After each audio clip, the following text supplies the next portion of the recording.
सोलापूर या ठिकाणी सिद्ध रामेश्वर यांचं सुंदर असं मंदिर आहे. 950 वर्षापूर्वी हे मंदिर बांधलेले, अतिशय कोरीव काम आणि अतिशय सुंदर असं मंदिर आहे. या ठिकाणी सिद्ध रामेश्वर म्हणजे प्रत्यक्षात भगवान शिवशंकर. आणि या ठिकाणी सिद्ध रामेश्वर कसे प्रकट झाले, सुंदर अशी कथा आपण ऐकणार आहोत, अतिशय सुंदर.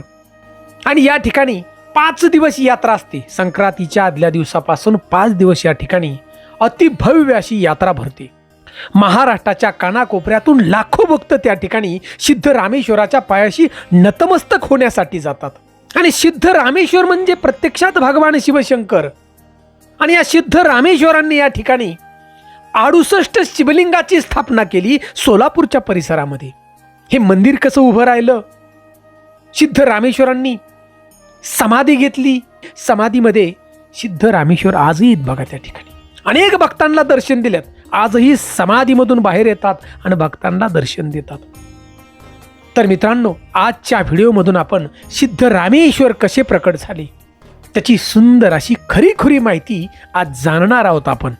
चॅनलवरती प्रथम असाल तर नक्की सबस्क्राईब करा आणि शेवटी कमेंट ओम नमः शिवाय अशी कमेंट आम्हाला जरूर करा. मराठी मोटिवेशन हिस्ट्री चॅनलमध्ये अगदी हृदयापासून स्वागत आहे आपलं सगळ्यांचं.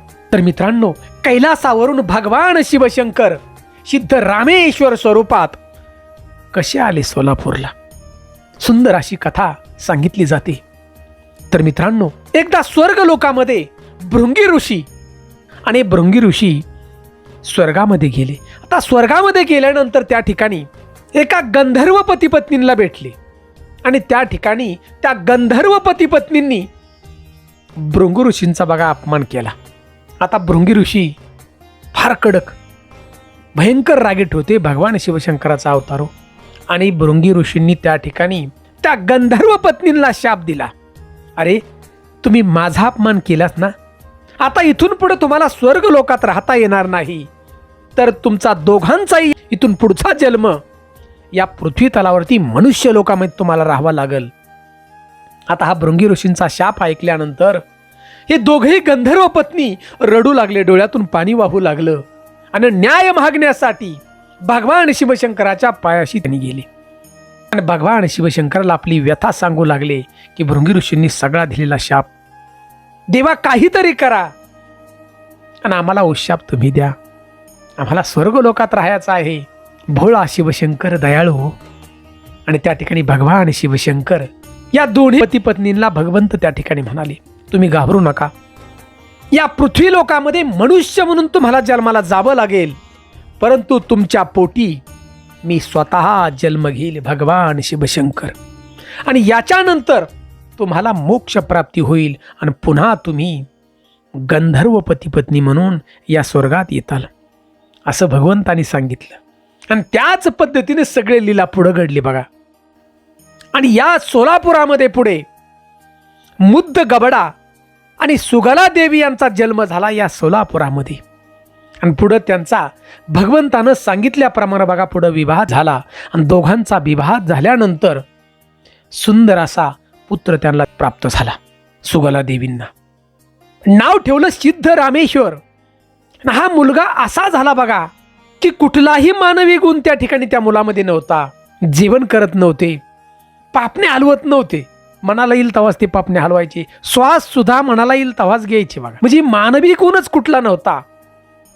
हळूहळू मोठे झाले, परंतु मोठे झाल्यानंतर श्री शैल्य मल्लिकार्जुन यांना त्यांनी गुरु मानलं बघा. आणि दररोज मल्लिकार्जुन नामस्मरणात दंग होऊन जाऊ लागले. आई वडील काम सांगायचे, काम करायचं, तेवढंच काम करायचं आई वडिलांनी सांगितलेलं, आणि लगेच समाधीस्थ व्हायचं. श्री शैल्य मल्लिकार्जुन नामात गुंग होऊन जात समाधीस्थ राहत, दिवसांदिवस समाधीस्थ राहायचे बघा. ते दुसरं काय करत नव्हते. आई वडिलांनी सांगितलं तेवढं काम करायचं आणि राहिलेला वेळ समाधीत राहत होते. असं दिवसामागून दिवस निघून चाललेले होते. 8 वर्षाचं वय झालेलं होतं. आणि नेहमीप्रमाणे सिद्ध रामेश्वर यांनी समाधीस्थ झाले बघा, म्हणजे समाधी लावली आपली. श्री शैल्य मल्लिकार्जुन नामाचा जप चाललेला होता, डोळे झाकलेले होते. आणि त्याच ठिकाणी प्रत्यक्षात श्री शैल्य मल्लिकार्जुन त्या ठिकाणी आले आपल्या भक्ताची परीक्षा घेण्यासाठी. आणि श्री शैल मल्लिकार्जुन यांनी सिद्ध रामेश्वर यांना दहीभात मागितला. म्हणले मला दहीभात खायचा आहे. आता सिद्ध रामेश्वरांनी डोळे उघडले. म्हणले महाराज तुम्ही थांबा जरा. सिद्ध रामेश्वर यांनी ओळखलं हे कुणीही दुसरे साधू संत नाहीत, हे प्रत्यक्षात श्री शैल मल्लिकार्जुन आहेत. म्हणजे देवा तुम्ही थांबा, मी आत्ता दहीभात घेऊन येतो. आणि सिद्ध रामेश्वर 8 वर्षाचं हे बालक होतं बघा. आणि दहीभात आणाय आपल्या घरी गेली. दहीभात घेऊन आलं घाईघाईने. पाहतात तर काय, सिद्ध रामेश्वर ज्या जागेवरती बसले होते त्या ठिकाणी श्री शैल मल्लिकार्जुनच तिथं नाहीत. कुणीच नाही, साधू नाही, कुणी नाही. सिद्ध रामेश्वरांनी ओळखलं होतं की प्रत्यक्षात श्री शैल मल्लिकार्जुन आहेत. गुप्त झाले बघा. काय करावं हे कळेन. दुःखी झालं त्यांचं मन आणि त्यांनी निश्चय केला की आता श्री शैल मल्लिकार्जुन यांची भेट घेण्यासाठी आपण जायचं. घराच्या बाहेर पडले आणि त्या ठिकाणी बघा प्रथा आहे सोलापुरात आज सुद्धा की कावड जाते तिथून. हजारो लोक, हजारो भक्त. आंध्र प्रदेशमध्ये जवळजवळ 450 ते 500 किलोमीटर अंतर आहे श्री शैल मल्लिकार्जुन. हे ज्योतिर्लिंग आहे बघा. 12 ज्योतिर्लिंगापैकी एक ज्योतिर्लिंग आंध्र प्रदेशमध्ये आहे, डोंगरामध्ये आहे. आणि त्या ठिकाणी हजारो भक्त सोलापूरवरून कावड घेऊन श्री शैल मल्लिकार्जुनकडे चाललेले होते. हे 8 वर्षाचा बालक श्री शैल मल्लिकार्जुन नामाचा जप करीत रस्त्यानं चाललेला होता. आणि या लोकांना विचारलं कावडीवाल्या, तुम्ही कुठं चाललाय? आता सगळ्या भक्तांनी सांगितलं आम्ही चाललोय श्री शैल मल्लिकार्जुनला आंध्र प्रदेशामध्ये. तुला यायचंय काय? म्हणली यायचंय मला तर दर्शन घ्यायचंय म्हणली. आणि श्री शैल मल्लिकार्जुनच्या जपामध्ये म्हणजे नामस्मरणामध्ये 8 वर्षाचा बालक चालत 450 किलोमीटरचं अंतर पार करीत करीत श्री शैल मल्लिकार्जुन या ठिकाणी पोहोचले. सिद्ध रामेश्वरांनी त्या ठिकाणी पाहिलं तर त्या ठिकाणी काय होतं? शिवलिंग होतं. 12 ज्योतिर्लिंगापैकी असलेलं शिवलिंग, प्रत्यक्षात भगवान शिवशंकर. परंतु सिद्ध रामेश्वर यांना श्री शैल मल्लिकार्जुन यांचं दर्शन घ्यायचं होतं बघा. प्रत्यक्षात दर्शन.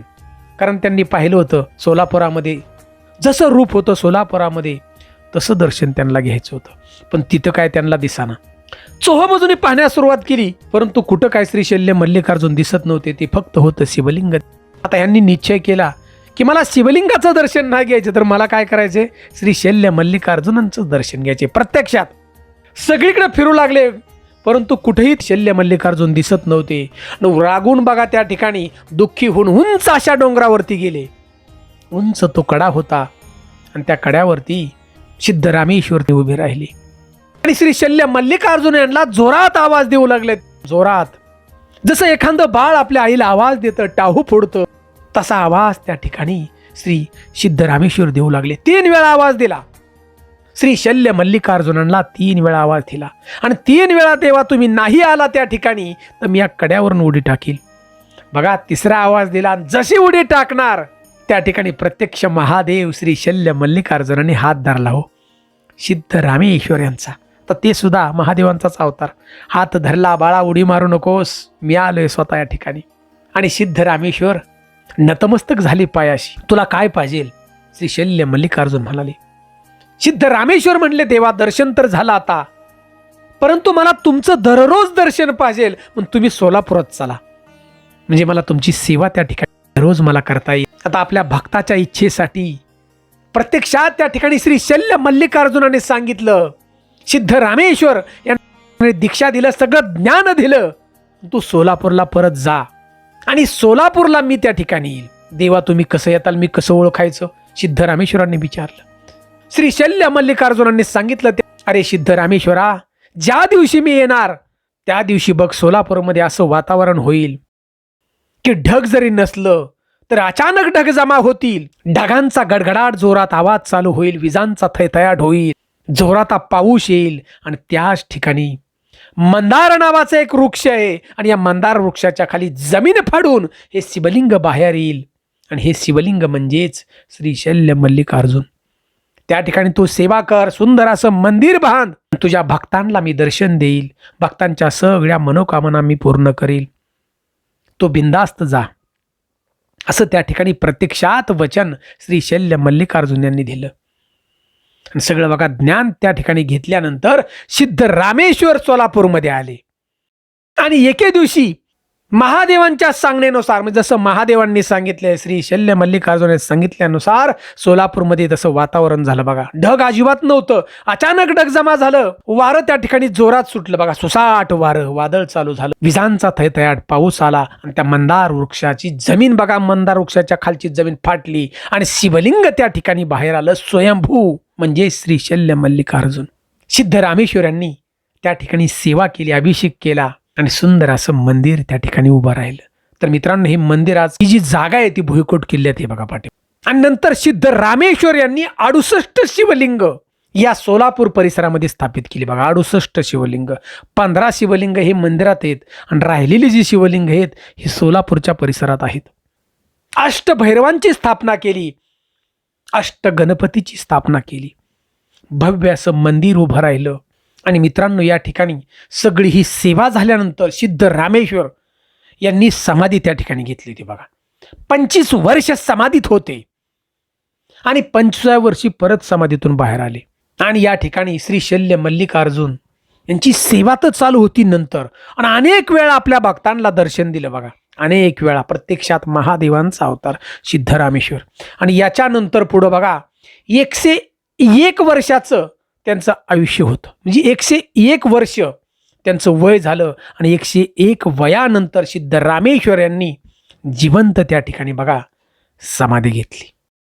शरीर त्यांचं पंचतत्वात गेलं, परंतु सिद्धरामेश्वर आजही त्या ठिकाणी, आजही सिद्धरामेश्वर समाधीमध्ये आहेत. जो भक्त मनापासून नतमस्तक होतो, सेवा करतो, नामस्मरण करतो, त्याला दर्शन आजही सिद्धरामेश्वर देतात. आणि मित्रांनो, या ठिकाणी भव्य असं मंदिर उभं राहिलं, लाखो लोक यायला लागली बघा. परंतु या ठिकाणी जी 5 दिवस यात्रा भरते, आत्ता बघा संक्रांतीच्या आदल्या दिवशी यात्रा चालू होती. त्या ठिकाणी विवाह लागतो, त्या ठिकाणी होम हवन होतं, सगळं रहस्य आता आपण जाणणार आहोत. तर मित्रांनो, सिद्धरामेश्वर म्हणजे प्रत्यक्षात भगवान शिवशंकर ब्रह्मचारी होते. आणि त्या सोलापूरच्या परिसरामध्ये एक कुंभाराची कन्या होती आणि या कुंभाराच्या कन्येची फार मोठी भक्ती होती. तिची इच्छा होती की सिद्धरामेश्वर यांच्याबरोबर विवाह करणे, परंतु सिद्धरामेश्वर तर ब्रह्मचारी.